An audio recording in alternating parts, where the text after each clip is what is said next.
Assalamualaikum warahmatullahi wabarakatuh. Di sini saya akan mempresentasikan tentang bab GCG, CSR, dan perataan laba.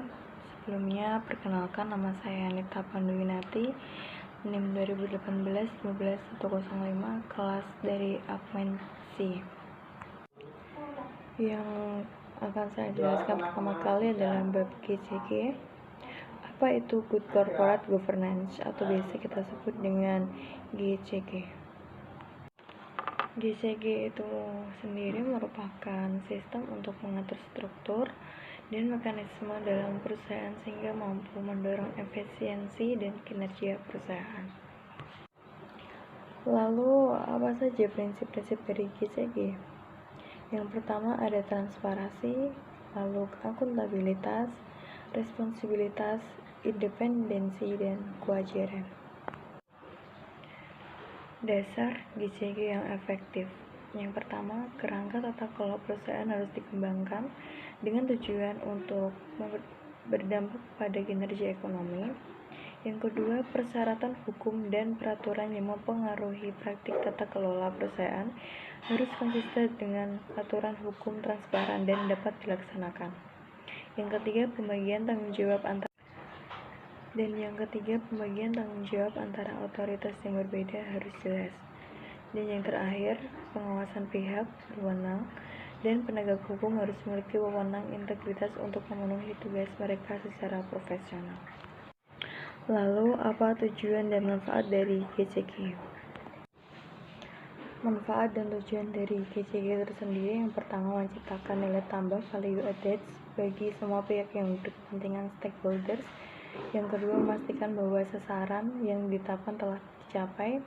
Yang ketiga, memastikan bahwa aktiva perusahaan dijaga dengan baik. Yang keempat, memastikan perusahaan menjalankan praktik-praktik usaha yang sehat. Yang terakhir, memastikan kegiatan-kegiatan perusahaan bersifat transparan. Salah satu kasus dari GCG yaitu oleh PT Freeport Indonesia tahun 2017, dimulai dari perbedaan gaji antara pekerja Indonesia dengan pekerja negara lain yang gajinya tersebut sebatas UMR. Lalu perusahaan tambang asal Amerika Serikat tersebut sangat tidak merata dalam membagi pekerja antara pekerja lokal asal Papua dengan para pekerja lokal dipekerjakan pada level paling bawah, lain halnya dengan pekerja asing. Corporate Social Responsibility atau yang biasa kita sebut dengan CSR tersebut merupakan komodo bisnis yang berperan untuk membangun ekonomi, mendukung kerjasama antar karyawan dengan kompak, menciptakan komunikasi sosial guna meningkatkan kualitas hidup masyarakat sekitar dengan cara-cara yang baik bagi kegiatan dan pengembangan perusahaan. Lalu, apa manfaat dari CSR tersebut?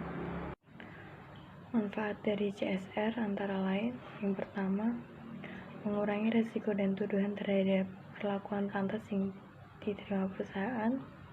Yang kedua, berlindung dan membantu perusahaan meminimalkan dampak buruk yang diakibatkan suatu krisis. Yang ketiga, keterlibatan dan kebanggaan karyawan. Yang keempat,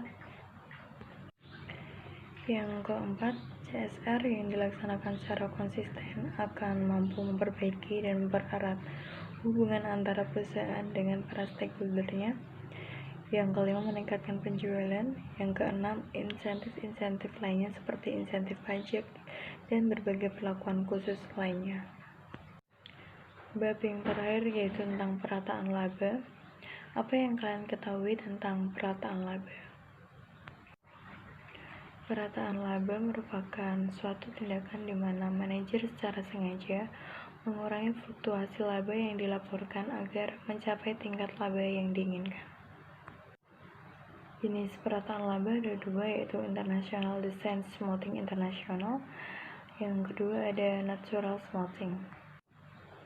Perataan laba bisa dilakukan dengan berbagai cara, yaitu yang pertama, mengatur waktu kejadian transaksi. Yang kedua, memilih prinsip atau metode transaksi.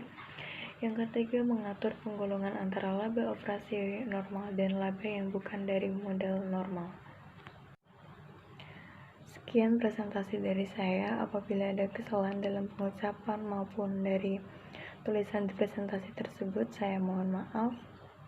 semoga pandemi ini cepat selesai, kita bisa kuliah berkumpul kembali seperti dulu. Wallahul muwaffiq ila aqwamit thoriq. Wassalamualaikum warahmatullahi wabarakatuh.